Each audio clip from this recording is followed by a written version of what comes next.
bienvenue dans notre Afrique à nous. À table avec mes invités, on va parler de l'Afrique, on va parler de ce que représente l'Afrique et de ce qu'est l'Afrique pour vous. Bonjour Louise-Marie. Bonjour Marie. Bonjour Clément. Bonjour, bonjour. Et bonjour Carini. Bonjour Marie. Bonjour. Alors ici ça me fait penser un peu à l'Afrique en fait, puisqu'on va partager quelques collations, on va échanger.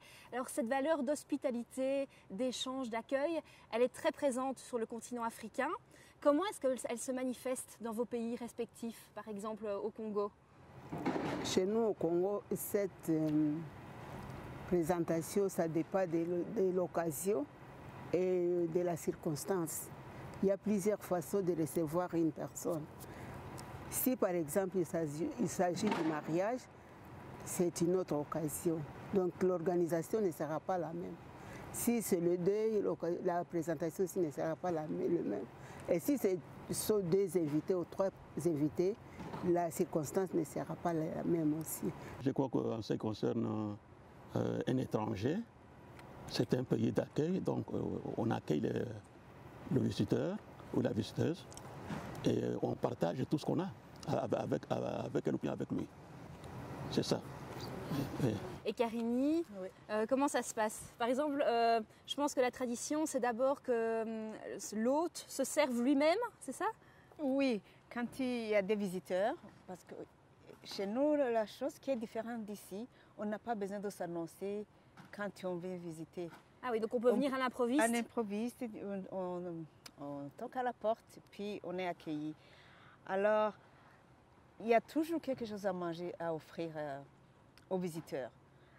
Ce n'est pas des gros repas, c'est comme des collations. Chez nous, moi j'ai grandi à la campagne, il y avait toujours une marmite avec des grains de maïs mélangés avec du haricot sec. Alors ça, c'était comme notre collation. Quand on rentrait de l'école, il y avait toujours ça en attendant que la nourriture soit prête. Alors, un visiteur qui arrive, on préparait bien le salon, et puis il y a des chaises, et puis on l'accueille. Et puis pour le servir, on le sert d'abord à boire. Ah, d'abord à boire, c'est important. D'abord à boire. C'est très important, on donne de l'eau, et puis on dit, quand la personne entre, elle dit que cette maison me nourrit, me rassasie à manger, mais ne me casse pas le dos. Parce qu'à la campagne, on avait des maisons comme des huttes, donc la porte n'était pas droite comme... Il fallait un peu se pencher pour entrer. Ah. Alors, c'était le mot d'accueil. Et quand vous êtes arrivé au Canada, comment ça s'est passé? Est-ce que ça n'a pas été un choc culturel? Avant de quitter l'Ouganda, il y avait plusieurs étapes à passer. On nous disait qu'on va nous orienter comment vivre au Canada.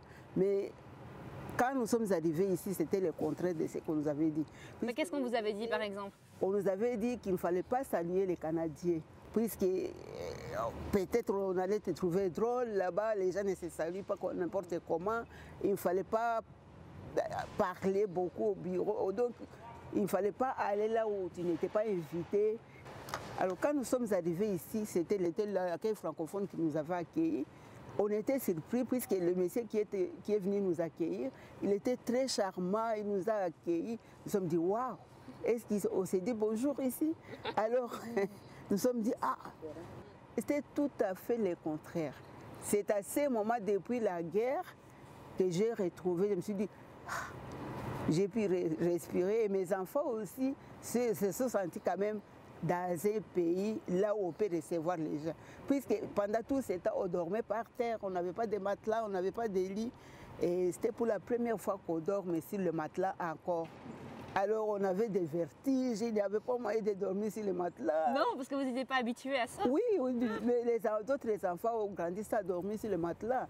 Alors quand ils se sont couchés sur le lit, ils avaient des vertiges, ils disaient nous allons tomber, ils étaient dépaysés. Et puis ils étaient contents.